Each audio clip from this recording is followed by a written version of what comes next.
Encore une fois, bienvenue au studio, je suis Alex Yemek. Alors, comme je le dis toujours, je ne suis pas un pasteur, je suis un théologien chrétien. Ok? Beaucoup de gens m'ont demandé, Alex, est-ce que tu peux faire une vidéo sur la masturbation? Alors, aujourd'hui, nous allons donc parler de ce sujet-là. Pour commencer ce sujet, j'aimerais mentionner que en Afrique, parler de la sexualité, c'est comme un tabou. C'est-à-dire que nos parents ne nous ont pas appris que c'était quelque chose de naturel. Vous avez des enfants, quand ils arrivent à l'âge de la puberté, qui ne peuvent pas aller voir leurs parents pour dire « il y a quelque chose qui se passe dans ma vie » et tout. Et donc, ce qui se passe, c'est qu'ils sont obligés de se confier à d'autres personnes hors de leur famille. Pourquoi? Parce qu'on n'est pas assez éduqué pour comprendre ce genre de choses. Et donc, l'enfant dans sa puberté se confie parfois à une mauvaise personne qui lui montre des choses qu'il ne devait pas lui montrer. Et voilà comment son expérience sexuelle va se faire hors de sa maison. Et quand vous venez découvrir que vos enfants font des choses dehors, vous êtes surpris. Vous devez comprendre que chez les garçons, par exemple, 99%, je dis bien 99% des garçons qui normalement ont vécu leur puberté, qui n'ont pas de problèmes par exemple médicaux ou bien quoi que ce soit, qui le font d'une manière normale, vont expérimenter la masturbation. Ah oui, on doit apprendre à avoir ces conversations-là avec nos enfants. Parfois, il y a des filles qui viennent voir leur mère quand elle commence à saigner. Mais quand tu as des parents qui voient ces choses comme des tabous, même votre mère, vous n'irez pas la voir. Vous irez voir une autre amie dehors. Et c'est elle qui va vous apprendre tout ce que vous devez faire. Et c'est une mauvaise chose. Nous devons enlever cette idée de la tête que la sexualité est un tabou et on ne doit pas en parler. Et donc, suivons cette vidéo rapidement, dès qu'on va finir. Comme ça, je reviendrai pour donner mon point de vue. La masturbation rend heureux. Il faut savoir qu'en faisant pleurer la bête, vous libérez de même un cocktail d'hormones dans votre cerveau. On peut citer par exemple la dopamine et l'ocytocine.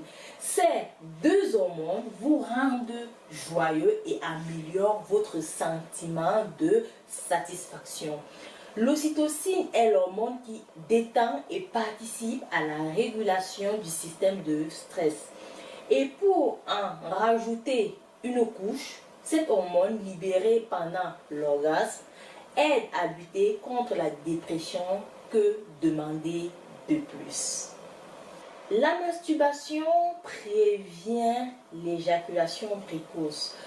Pourtant, loin d'être une pratique exclusive aux singles, la masturbation permet justement de faire durer le plaisir sexuel entre partenaires.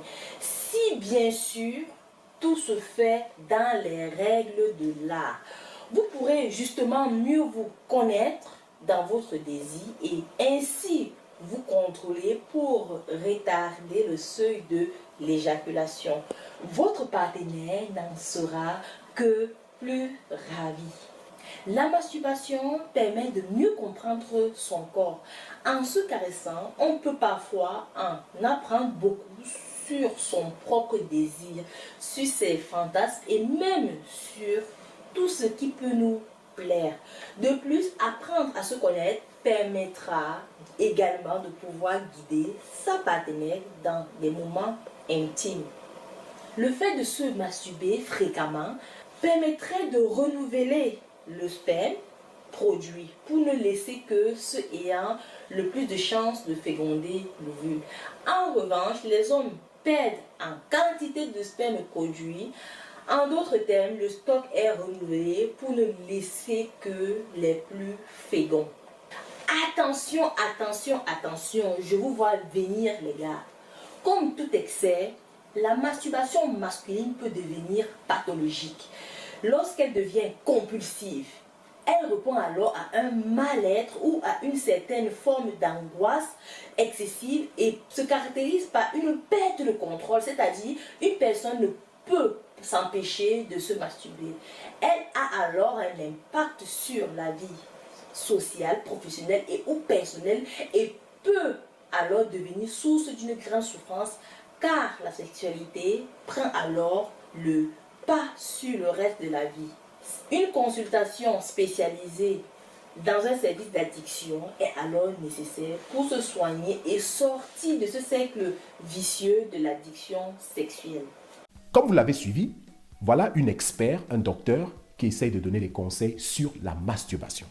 Maintenant, je vais vous donner 3 catégories d'arguments contre la masturbation. La première catégorie que nous avons, ce sont des gens qui essayent d'utiliser la Bible pour dire que la masturbation est un acte sexuel immoral. Alors, ceux-là qui le disent se basent sur quoi? La Bible dit qu'il faut éviter l'immoralité sexuelle. C'est quoi la moralité? Comment on pratique la moralité? Pour nous les chrétiens, nous allons toujours dans les 10 commandements. C'est là où les règles de la moralité sont. Aime ton Dieu de tout ton cœur, de toute ton âme et de toutes tes forces. Aime ton prochain comme toi-même. Alors ça, c'est le regroupement des 10 commandements qui veut simplement dire aime ton prochain comme toi-même. Quand on veut parler d'immoralité sexuelle ici, dans les 10 commandements, on parle de commettre l'adultère. Il faut comprendre que ce n'est pas l'acte sexuel même qui est le problème ici. Mais on parle d'aimer son prochain comme soi-même, c'est-à-dire de ne pas faire du mal à ton prochain. Donc, quand on parle de l'adultère, ce sont des gens qui sont mariés, mais qui sortent de leur mariage pour avoir des rapports sexuels avec d'autres personnes. Le mal que vous faites à votre partenaire, à votre époux ou votre épouse, c'est de ça dont on est en train de parler. Vous n'aimez pas votre époux ou votre prochain comme vous-même. C'est ça le problème de Dieu, c'est de ne pas faire du mal à l'autre. Ce n'est pas vraiment seulement l'acte sexuel même qui est le grand problème ici, parce que vous êtes allé coucher avec une autre personne. Non, voilà pourquoi même Dieu peut même comprendre ceux qui sont polygames. Ils se disent, parce que ce sont des gens qui se sont entendus, mais ils n'acceptent pas que vous sortiez de votre mariage et que vous allez en cachette avoir des relations sexuelles avec une autre personne. Vous allez faire du mal à votre partenaire. C'est ça l'immoralité sexuelle. Quand on prend la masturbation et qu'on essaye de voir si ça entre dans ce cadre d'immoralité sexuelle, on ne voit pas ça. Parce que la masturbation est un acte sexuel que vous faites seul. Vous n'êtes pas en train de sortir de votre mariage. Vous le faites pourquoi? Parce que vous ne voulez pas commettre l'adultère. Vous vous dites, si c'est ce sentiment naturel que j'ai, je ne peux pas faire partir ça, alors je vais faire la masturbation. Mais ce que je ne ferai pas, c'est d'aller coucher avec une autre personne dehors. Ça, je ne le ferai pas parce que ça, c'est de l'adultère. Là, vous pratiquez la masturbation d'une manière morale. Vous l'utilisez pour ne pas faire du mal à l'autre. Donc, c'est très conseillé de le faire en ce moment-là. Alors, dire que la masturbation d'elle-même est un acte immoral, ce n'est pas du tout vrai. Deuxièmement, nous avons la catégorie de ceux-là qui veulent sortir de la religion, mais qui ont toujours cette idée de tabou dans la tête et essayent d'utiliser des raisons comme s'ils ont investigué pour venir vous dire que la masturbation n'est pas une bonne chose. Alors, j'ai trouvé une vidéo dans YouTube d'un frère qui donne 5 raisons pourquoi vous devez arrêter de vous masturber. La première raison qu'il donne, c'est que la masturbation vous crée un confort imaginaire, irréaliste et vous ferme dans le monde réel. Il dit que parce que vous imaginez dans votre tête être avec une femme pendant que vous faites la masturbation, alors c'est une mauvaise chose. C'est ça qu'il dit. Mais ce n'est pas vrai. Le monde imaginaire de l'être humain, c'est quelque chose de très naturel. Avant d'inventer un iPhone, on imagine d'abord ça. Avant d'inventer un avion, on imagine en train de survoler quelque part d'un pays à l'autre. Donc, le monde imaginaire de l'être humain est quelque chose de très normal. C'est de là où toutes nos idées viennent. C'est là où nous essayons de comprendre les choses avant de les créer. Alors, penser à une autre femme pendant que vous êtes en train de masturber peut être une bonne chose ou alors une mauvaise chose. Ça peut être une mauvaise chose si vous pensez à la femme de quelqu'un d'autre. Là, ce n'est pas bien. Mais quand vous pensez par exemple à votre époux ou votre épouse qui n'est pas là et ça vous aide à vous masturber, c'est quelque chose de très bien et de très conseillé. Il n'y a rien de mal à ça. Donc, le monde imaginaire n'est pas une mauvaise chose et ne vous détache pas du monde réel.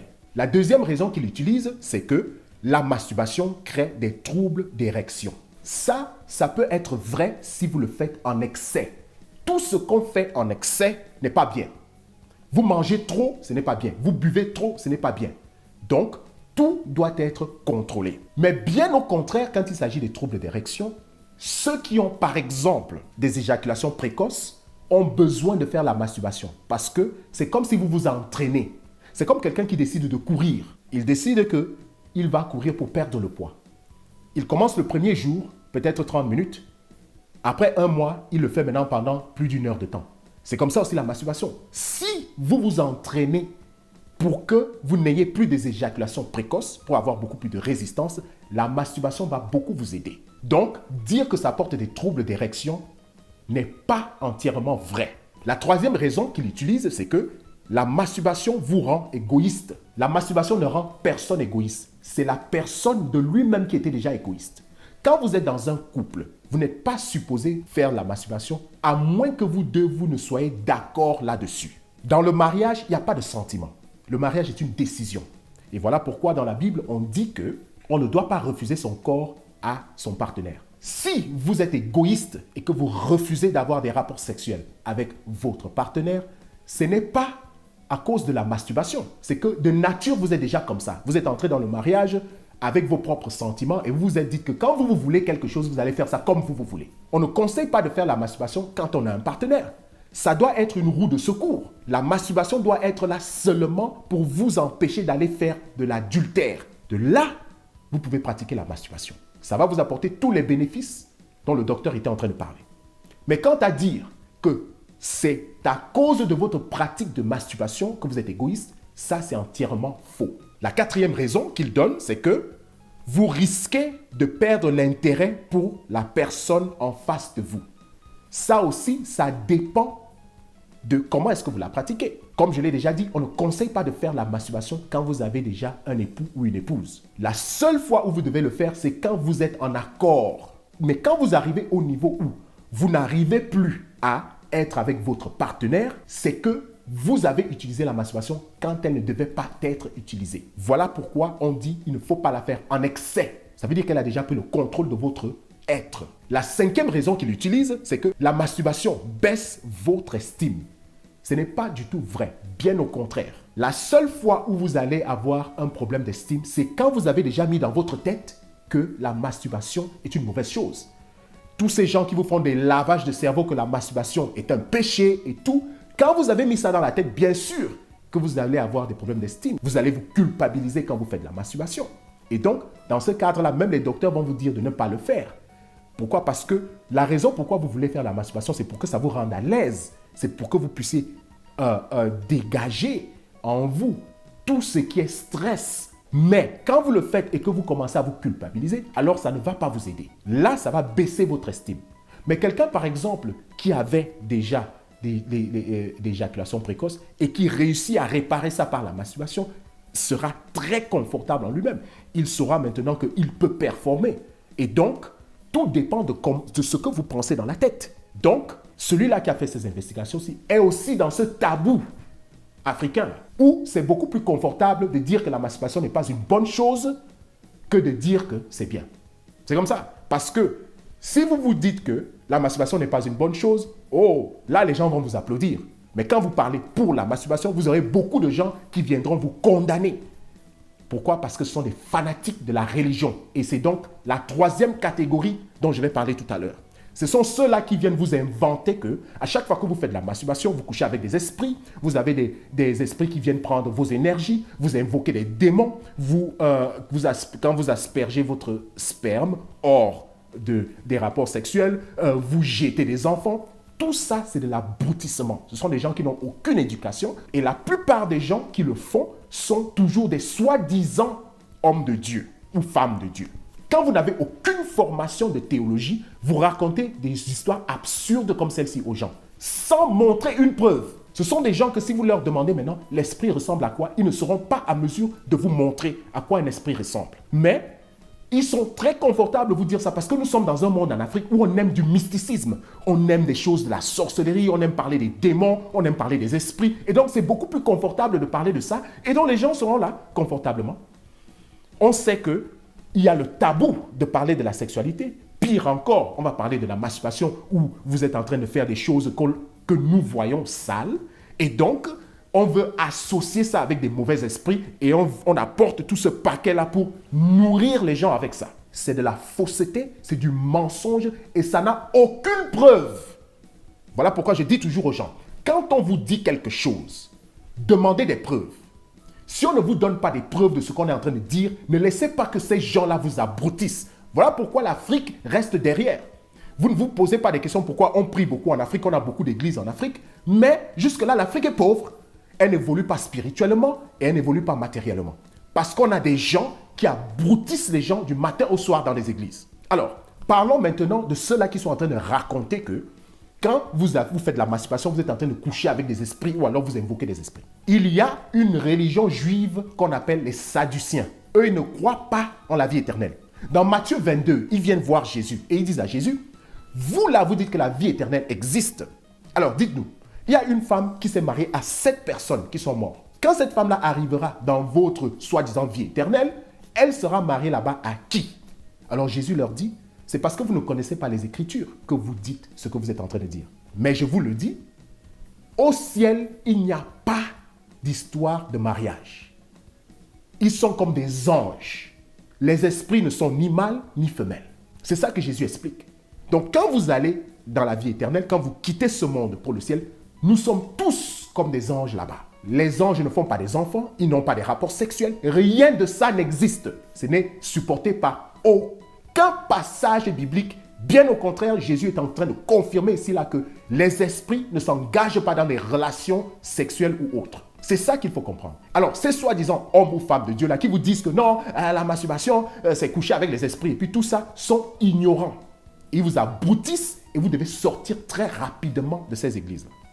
Je vais vous donner un conseil. Si vous allez dans une église où les enseignements vous font avoir peur de Dieu, vous devez quitter cette église le plus rapidement possible. Parce qu'il y a des églises où à chaque fois, vous entendez, dès que vous faites quelque chose, vous irez en enfer. Oh, Dieu va vous punir. Ce sont des églises que vous devez quitter le plus rapidement possible.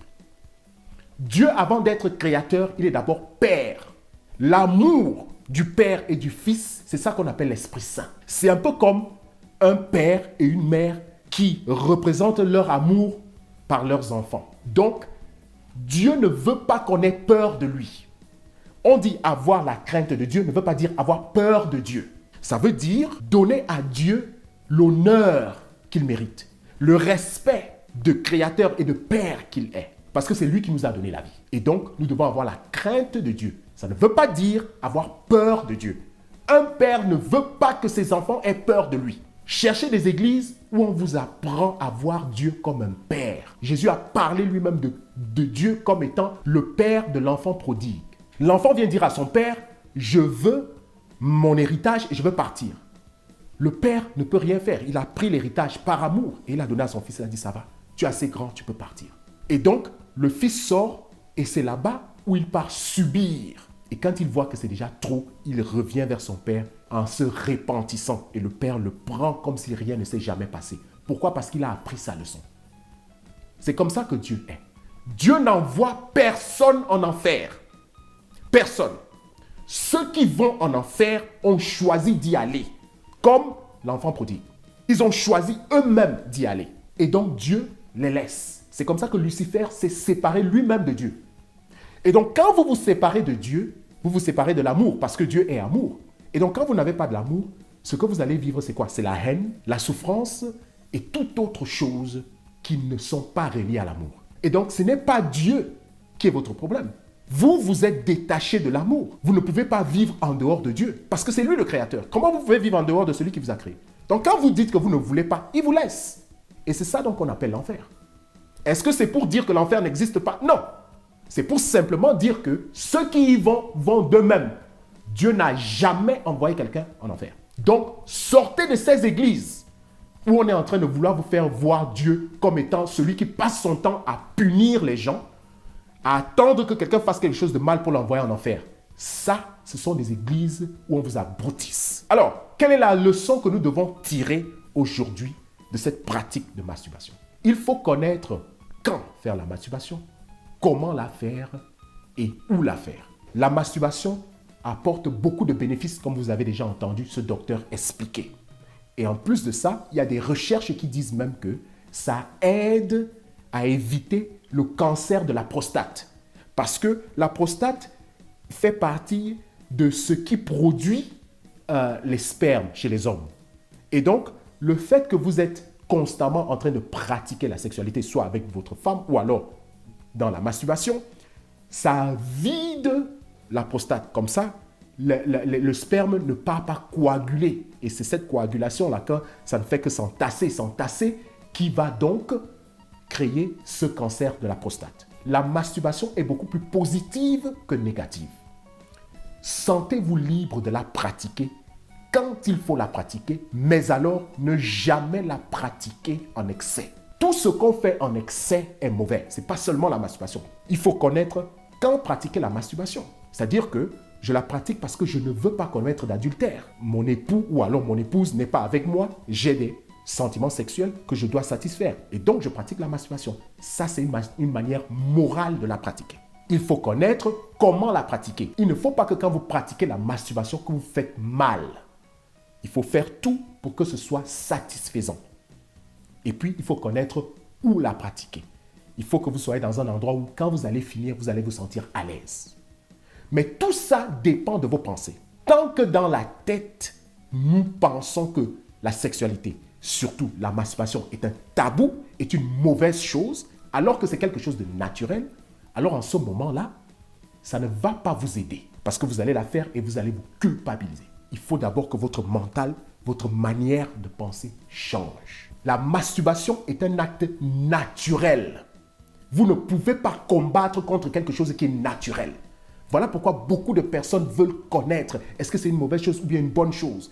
Parce que même ceux qui croient que c'est une mauvaise chose sont toujours dérangés par ça. Et donc, c'est un acte naturel qu'on ne peut pas combattre. Ceux qui vous disent de ne pas pratiquer la masturbation doivent vous apprendre comment pratiquer la chasteté. Ah oui, parce que vous voyez ces soi-disant hommes de Dieu là. Parce que eux, ils vont vous dire que la masturbation n'est pas bien. Parce qu'eux, ils ont les femmes. Ou alors, certains d'entre eux couchent avec les femmes des autres dans des églises. Ils font de l'adultère. Mais ils ne vous parlent jamais de la chasteté. Parce qu'eux-mêmes ne pratiquent pas la chasteté et ne peuvent pas pratiquer la chasteté. Donc, s'ils ne veulent pas que vous pratiquiez la masturbation, et ils vous disent de ne pas commettre l'adultère, qu'ils vous apprennent comment pratiquer la chasteté. Si on ne vous apprend pas ça, ça veut dire que vous devez sortir de cette église-là. Ils ne parlent jamais de chasteté là-bas, parce qu'eux-mêmes ne la pratiquent pas. Prenons le temps pour nous éduquer, surtout en Afrique. On a l'habitude de croire des choses qui n'ont pas de preuves.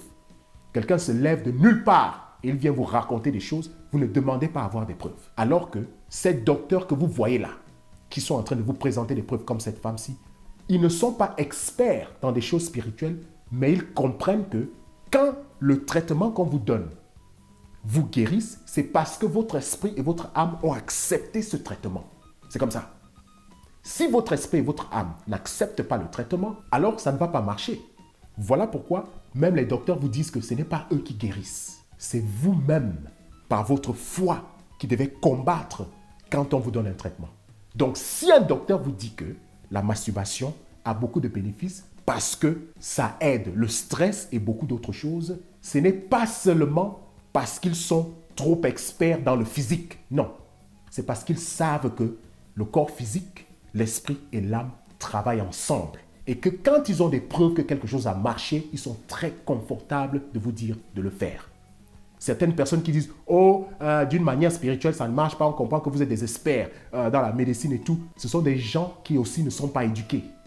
Ils se disent que parce que les docteurs ne traitent pas le spiritualisme, ça veut dire que les docteurs ne connaissent pas comment le corps de l'être humain marche. Les docteurs connaissent très bien comment ça marche, beaucoup plus que ceux parmi vous qui croyez que vous connaissez la spiritualité. Surtout que la plupart d'entre vous qui parlez de la spiritualité n'ont aucune expérience, aucune formation et n'ont même jamais vu à quoi ressemble un monde spirituel. Donc, si vous n'êtes pas formé et que vous n'avez pas de preuve de ce que vous racontez, arrêtez d'abrutir l'Afrique. On a besoin d'être éduqué pour qu'à la fin, on ne puisse pas périr par manque d'éducation.